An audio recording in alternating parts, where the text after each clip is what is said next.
Sir నమస్తే అండి. జోగి రమేష్ గారు జైలు నుండి బయటకు వచ్చిన తర్వాత మళ్ళీ మాట్లాడుతూ అసలు నేను ఎలాంటి తప్పు చేయలేదు, న్యాయం గెలిచింది, అందుకే నేను బయటకు వచ్చాను. లోకేష్ చంద్రబాబు మీకు దమ్ముంటే దుర్గ కూడా వచ్చి ప్రమాణం చేద్దామండి, నేను నా భార్య బిడ్డలు మొత్తం తీసుకొచ్చి అక్కడ ప్రమాణం చేస్తాను, మీకు దమ్ముంటే రండి చూసుకుందామని చెప్పి ఆయన మాట్లాడుతున్నారు. అసలు ఎలా చూడొచ్చు అంటే జోగి రమేష్ గారు చేసిన వ్యాఖ్యల్ని? జోగి రమేష్ అనేవాడు ఒక పెద్ద దొంగ. అసలు ఈ రాష్ట్రంలో పుట్టాడా లేకపోతే ఎక్కడన్నా పుట్టి ఇక్కడికి వచ్చాడా అనేది, ఈ రాష్ట్ర ప్రజల కోసం వీడు ఒక శనీశ్వరుడిగా వచ్చాడా అనేది మా ఇది. అసలు ఒక ముఖ్యమంత్రిని ప్రమాణ స్వీకారం చేయమనే అధికారం నీకు ఎవడిచ్చాడురా? ఎవడరా నువ్వు ప్రమాణ స్వీకారం చేయడానికి? ప్రమాణ స్వీకారం చేస్తేనే తప్పులైతే దొంగలందరూ ప్రమాణ స్వీకారం చేస్తారా? ఏ ఒక్క దొంగ కూడా జైల్లో ఉండడు, శిక్షకు పోడరా. ప్రమాణ స్వీకారం కాదు, నువ్వు న్యాయస్థానాలను ఎదుర్కో. నువ్వు తప్పు చేయకపోతే కోర్టుకు పో, న్యాయస్థానాలు ఎదుకో. నీకు బెయిలే వచ్చింది, నువ్వు పునీతుడు అని చెప్పి తీర్పు చెప్పలా. నువ్వు పునీతుడు అని తీర్పు చెప్పినప్పుడు చెప్పు నేనేం తప్పు చేయలేదని. నీకు ప్రస్తుతం బెయిల్ వచ్చింది. బెయిల్ అనేది అంతకుడికి కూడా వస్తుంది, ఎవరికైనా బెయిల్ వస్తుంది. కాకపోతే కొంత టయానికి ఇది మీ ఎక్కడి దాకా ఎందుకు? సాక్షాత్ మీకు ముఖ్యమంత్రి చేసిన జగన్మోహన్ రెడ్డి మరి 12 సంవత్సరాల నుంచి బెయిల్ మీద ఉన్నాడు. మరి ఏ మానవుడు 12 సంవత్సరాల నుంచి బెయిల్ మీద ఉండో? మీరు అతని దగ్గర ధనంతో ఆ ధన బలంతో బయట తిరుగుతున్నాడు లంచాలు ఇచ్చి. మీరు చేయని తప్పులు లేవు. జోగి రమేష్ అప్పుడు కాదు, నువ్వు వస్తానంటున్నావు కదా, రా అమరావతికి వచ్చి పబ్లిక్గా రాజధానిలో మాట్లాడి నువ్వు తిరిగేళ్ళు, మళ్ళీ చూద్దాం ప్రజలు నిన్ను ఎట్లా బానిస్తారో చూద్దాం. ప్రజలే నిన్ను రాళ్ళు కొట్టి చంపుతారు. ఇవాళ ప్రజలకే మీ మీద ఇసుకొచ్చేసింది. మీ వైసీపీ నాయకులు, ముఖ్యంగా జోగి రమేష్ అనేవాడు ఆ రోజు పోయావు, మీ అధికారాన్ని అడ్డం పెట్టుకొని చంద్రబాబు నాయుడు ఇంటి మీద పోయావు. ఆ రోజు అది కూడా ఎవరికి తెలియకుండా దొంగతనంగా ఒకసారి పోలీసు వాళ్ళని, మీ పోలీసుల్ని, మీ బలగాల్ని, మీ రౌడీలను అడ్డం పెట్టుకొని పోయావు. ఇవాళ రా, పబ్లిక్గా తిరుగుతున్నాడు. వస్తానంటున్నావుగా, రా ప్రమాణ స్వీకారం ప్రమాణం చేయమంటాను రమ్మని వాకు. ప్రమాణం చేయమనేది ఎవడైనా ఏ దొంగ అయినా నీ నీపాటు దొంగలకు ప్రమాణం అంటే అసలు లెక్కే లేదు. మీకు అసలు దేవుడన్నా నమ్మకం లేదు, ప్రజల మీదే నమ్మకం లేదు. మీకు దేవుడి మీద ఏం నమ్మకం ఉంటుంది? మీకు దేవుడు ఇవన్నీ మీకు ఏమైనా గుర్తుంటాయా? ఇవన్నీ ఏదో అడ్డం పెట్టుకుంటారు మీ దానికోసం. అంత తప్పితే నీకు దగ్గర దమ్ము ధైర్యం ఉంటే, మీ నాయకుడు ఏదో అంటున్నాడుగా సంవత్సరం తర్వాత పాదయాత్ర చేస్తా అని, అప్పుడు చేసి అప్పుడు మాట్లాడండి. అమరావతి నుంచి మొదలు పెట్టండి, ఇక్కడి నుంచే మొదలు పెట్టండి పాదయాత్ర. మీ దగ్గర దమ్ము ధైర్యం ఉంటే ఇక్కడి నుంచే దుర్గుడి దగ్గర నుంచే మొదలు పెట్టండి, అప్పుడు చూద్దాం. అంటే నన్ను అన్యాయంగా తీసుకెళ్ళి అరెస్ట్ చేసి 83 రోజులు నన్ను అన్యాయంగా లోపల పెట్టారు, సామాన్య ఖైదీలాగా నన్ను చూశారని చెప్పి మాట్లాడుతున్నారు జోగి రమేష్ గారు. ఏంటండి? సామాన్య ఖైదీ కాదు, ఇంకా ఈనింగా చూడాలి. నిన్ను సామాన్య ఖైదీ కంటే కూడా ఈనింగా చూడాలి. ఒక ముఖ్యమంత్రి 14 సంవత్సరాలు చేసిన ముఖ్యమంత్రినే సామాన్య ఖైదీగా మీరు ఏమి కేసులేని ఆయన అరెస్ట్ చేసి లోపల పెట్టి ఆయన్ని దారుణంగా చూశారు. నిన్ను సామాన్య ఖైదీగా చూస్తాం, పెద్ద లెక్కేంది అసలు? ఎవడు రా నువ్వు? కోనకేసుగా గొట్టంగాడు ఒకడివి. నువ్వు ఎవడో అసలు?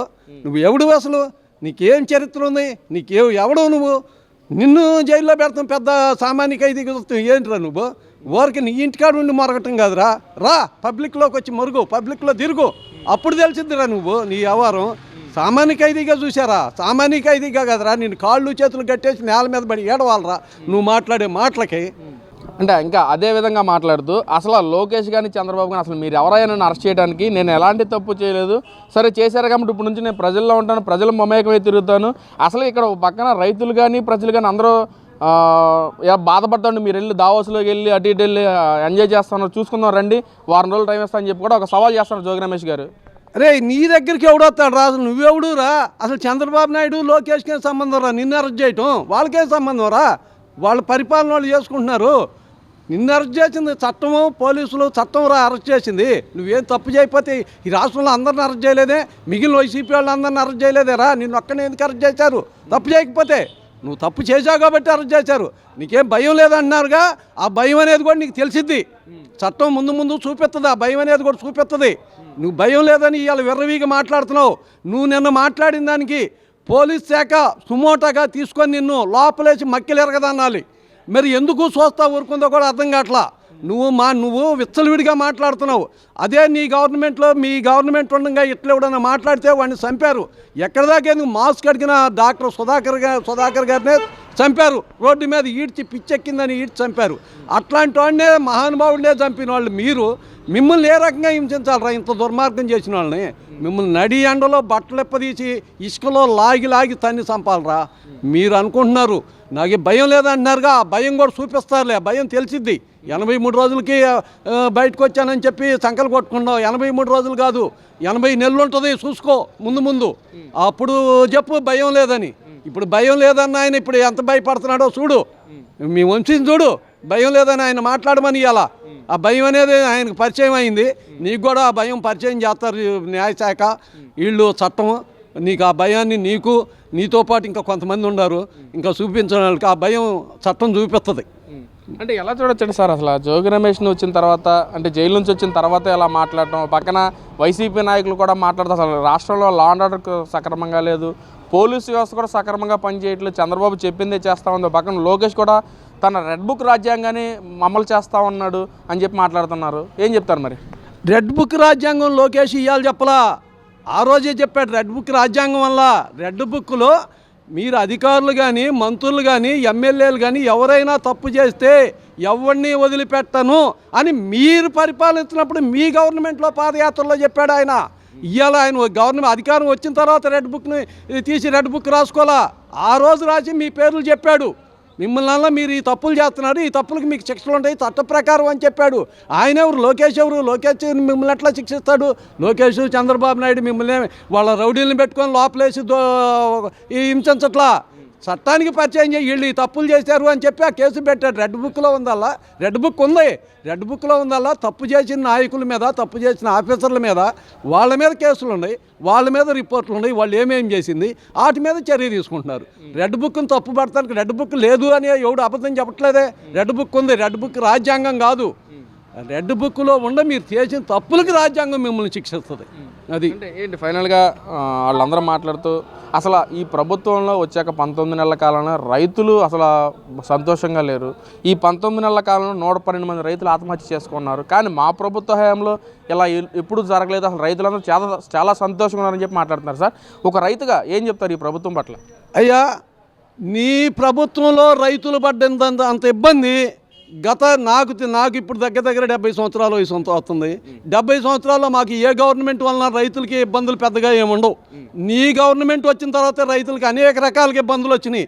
ఆ ఇబ్బంది ప్రత్యేకంగా ఒకటి చెప్తాను చూడు, ఎక్కడ కూడా భూమి విలువ అనేది దారుణంగా పడిపోయింది. నువ్వు వచ్చే తలకి 15 లక్షలు 20 లక్షలు ఉన్న పొలాలు, ఏది పంట పొలాలు 8 లక్షలకి 7 లక్షలకి అమ్మినా కూడా కొనేవాళ్ళు లేకుండా అంత దిగజారిపోయింది. అది ఎందుకో రైతుల భూమి రేట్లు ఎందుకు పడిపోయినాయి అంటే నువ్వు చేసిన దారుణాలకి ఎవడు భూమి కొంటలే. ఈ రాష్ట్రంలో ఉండే పరిస్థితి లేక రైతుకి ఏదైనా ఇబ్బంది అయితే, నాకు 10 ఎకరాలు ఉంది, నీకు కూతురు పెళ్ళో కొడుకు చదువుకో కావాలి, ఏదైనా 1 ఎకరం 2 ఎకరాలు అమ్ముదామంటే ఎవడు కొనే దిక్కు లేక నానా అగసాట్లు పడ్డాం.